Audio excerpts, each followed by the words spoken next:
many people, the COVID-19 pandemic has passed and is not given much thought or news coverage. Yet there's a growing number of people who have reported symptoms that have never left them. Many of them have had these symptoms for years. The Office of National Statistics estimates that over 2 million Britons have long COVID. You may have it, or you may know someone who is struggling with it. My name is Paul, and I've been debilitated by long COVID since January 22. In this podcast, I'm going to share my journey and things I've experienced along the way. My aim is not to give medical advice. I'm certainly not qualified to do that. But I've been gaslit, ridiculed and dismissed for my symptoms, and I know it can be a very lonely place to be. It's an invisible illness, and I just want people to know that they're not alone.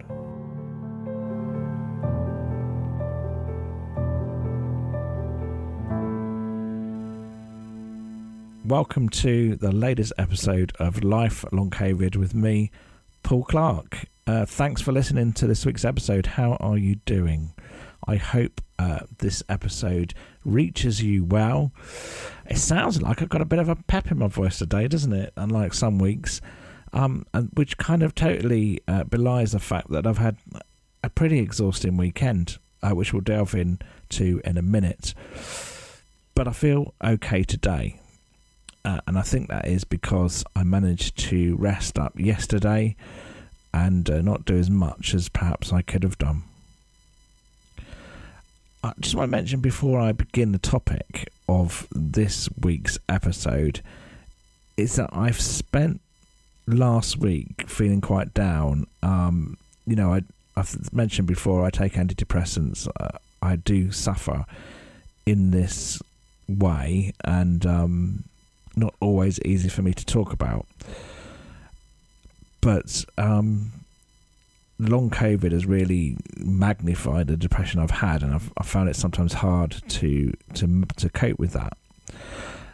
What really doesn't help, though, is the UK government telling everybody that they're going to look at the benefits and welfare system and look to cut loads of money, because that's what they did last week.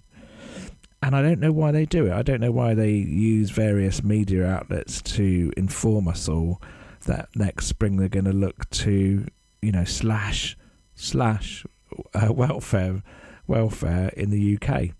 And if you listen in the UK, you may well know how I feel, and I don't know, it might be the same in other countries, let me know.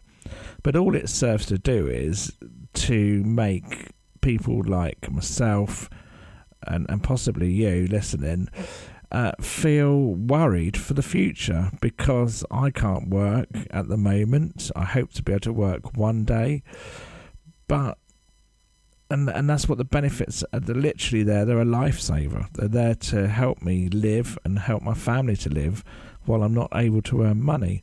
They're also there to help with the extra expenditures that are incurred by being disabled. And you may well know, as I do, that everything costs more money. Whatever you do, there always is an extra cost factor, because we can't do it the same way as somebody who is able-bodied with, a full amount of energy can do. So my little rant today is thanks for the government for inspiring me into that period of doubt and depression. I did take time to look up exactly what they're proposing, and it looks like it has to go through many revision stages. It has to go through green papers and white papers and Parliament. Basically, the upshot is it's not going to change any time in the short term. So I've managed to push it to the back of my mind and not to worry about it. And if you're worried about it, don't be. Push it to the back of your mind as well. Nothing's going to change immediately. So that's my little rant over. Today, I'm going to talk about crashing. And, we read this a lot through internet forums, through articles that I've written as well, about experiencing a crash. And at the beginning of my long COVID journey, I always used to assume that what causes a crash is excessive physical activity. So one of the symptoms of long COVID is having a lot less energy, devastatingly a lot less energy. And when you try to do anything physical, let alone any exercise, but when I try to do any significant walking, and I mean over sort of 20, 30 metres, then I'll very quickly tire out. But worst of all, I will suffer the next day or the day after that for it, which is called post-exertional malaise. I know you probably know all this already, but I'm just kind of setting the scene, because I used to think that it was just a physical thing, this post-exertional malaise, or crash as I call it, but it's not. You know, I found out in more recent, I'd say in the last year, that other things cause crashes too. And it's not post-exertional, as in physical malaise. It can be mental too. So, for example, one of the areas where I struggle is in social areas. So, you know, I'm okay, but if I spend a prolonged period in a social engagement, I don't know what you call it. It sounds a bit posh, doesn't it? But if I'm out talking to folk and everything's going fine, I'll very quickly tire. And if I'm spending time with family, I'll have a lovely time emotionally, socially, mentally. But again, I'll come to the point where I can't do any more. I'll kind of grind to a halt. And when that happens, my kind of mind shuts down. I can't really engage with people anymore. I just feel utterly, utterly overwhelmed. And that's really frustrating, especially if you're spending time with folk and you really want to spend time with them and everyone's having a good time, and here you are, Mr. Party Pooper, tired, unresponsive, looks quite rude. And I've spoken before on previous episodes that I try to be honest now and say, you know what, I've reached the limit of my energy. I'm afraid I'm going to have to withdraw. And I do that now. I'm more honest, and particularly with family. Or if I'm feeling tired socially, physically, mentally that day, I may say that I can't make that engagement. What I haven't appreciated before is that the social, mental energy, emotional energy, I call it, contributes to a crash as well. So if I get to the point where I've been in a social engagement and I get really tired and have to withdraw, the day after or the day after that, doesn't seem to be any kind of time frame, I will crash mentally. Like I'll be exhausted and I won't be able to do much afterwards. And I hadn't realised that before, but it's definitely a thing. And of course, still, if I do anything physically demanding, what I would call demanding, it's not demanding really, it's just walking down the road a bit or doing a bit of vigorous housework, which is like not something I do often either. That will cause a physical crash. So I've learnt this, and what's helped me, and I haven't got an affiliation in any way with this organisation, but is the Visible Armband. So I'm not trying to flog it to you or suggest it to you. It's just one type of tool that I found, which has taught me this important lesson. And it measures something called your heart rate variability. I have no idea the science behind it, but I don't know how my car works either, and I still drive it. So I just put this armband on.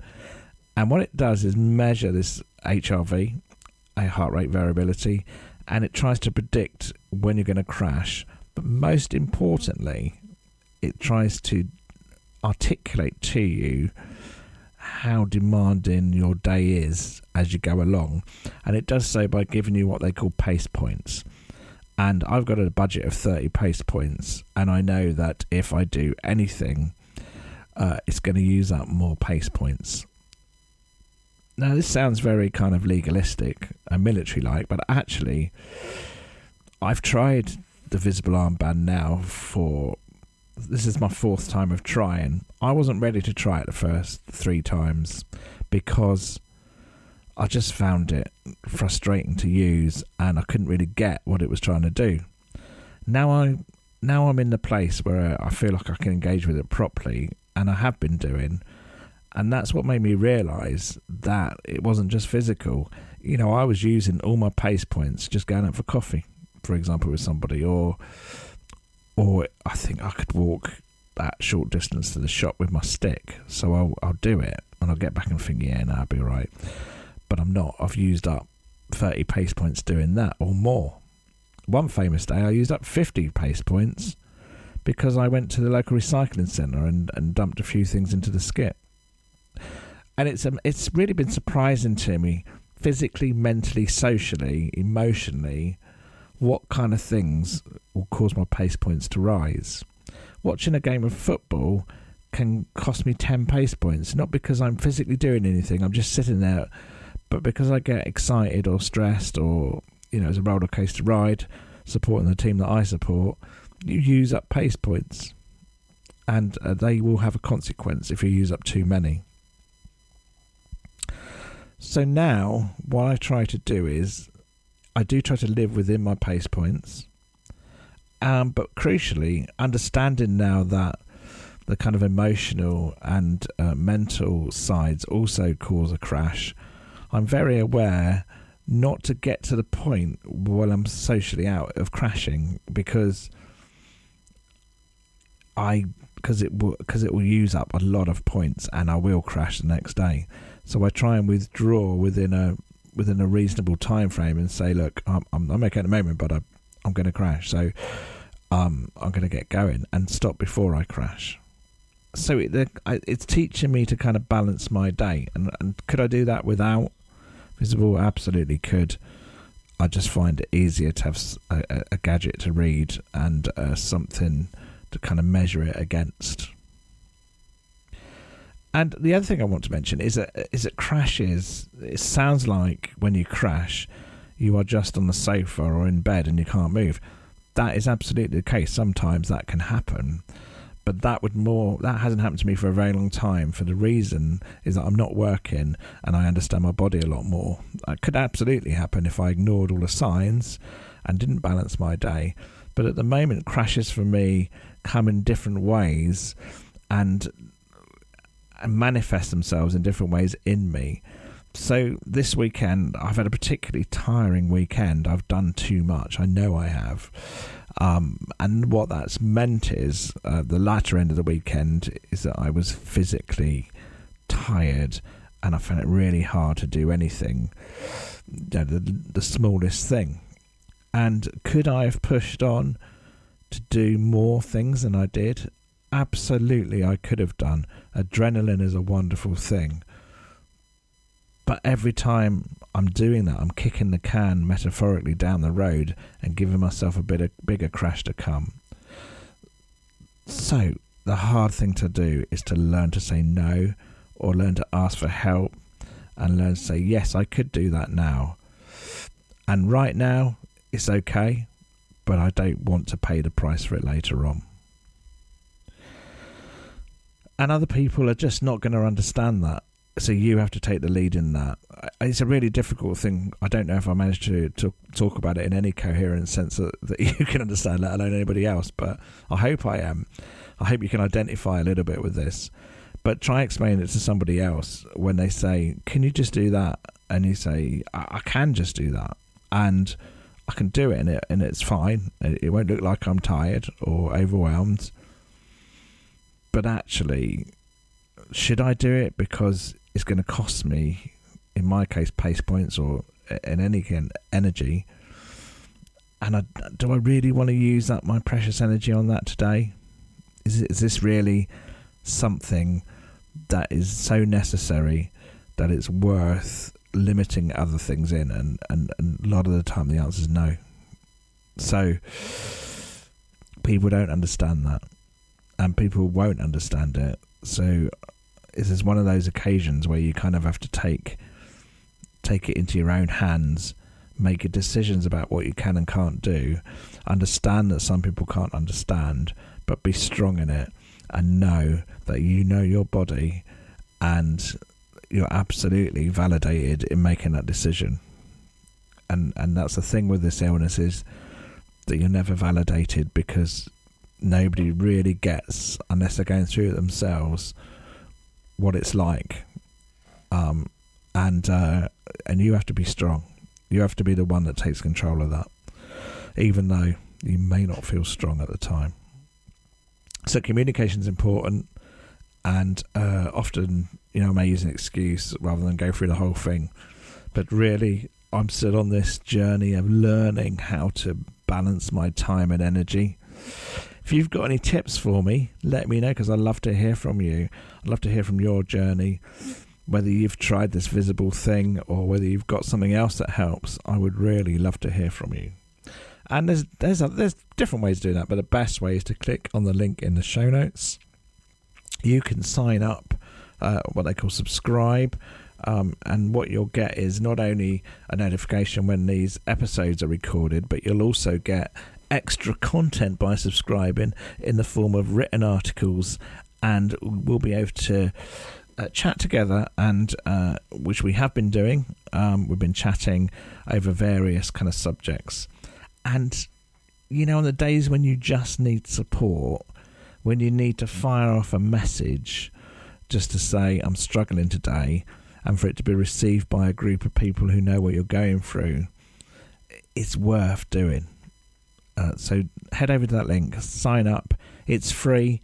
There is the option of a paid subscription if you can afford that and you want to contribute to the channel. But otherwise, you're not missing out by anything by clicking on the free link. And then that makes you part of this community of which we're growing and growing, so that we can support one another and help one another feel like we're not alone. So I hope that all makes sense. And of course, big time for the book plug. You can go on Amazon, search with Living with Long COVID by Paul Ian Clark, and purchase my book there, which I've been really chuffed with the amount of feedback and reviews it's been receiving. It was a labour of love, and it's kind of a distillation of all the things we talk about on these podcast episodes. So it's really lovely to see that helping others as well. So that's my links, my shameless promotional plugs over and done with for this week. But whatever you're up to this week, whatever you've got planned, I hope that you will find some balance. I hope that you will find the energy and bravery to be able to say no to some things, even if it's not understood. And I really hope and pray that you will have a good week. We'll find some joy in amongst what I know is the relentless slog of zero energy. And until we see each other next time, you take care.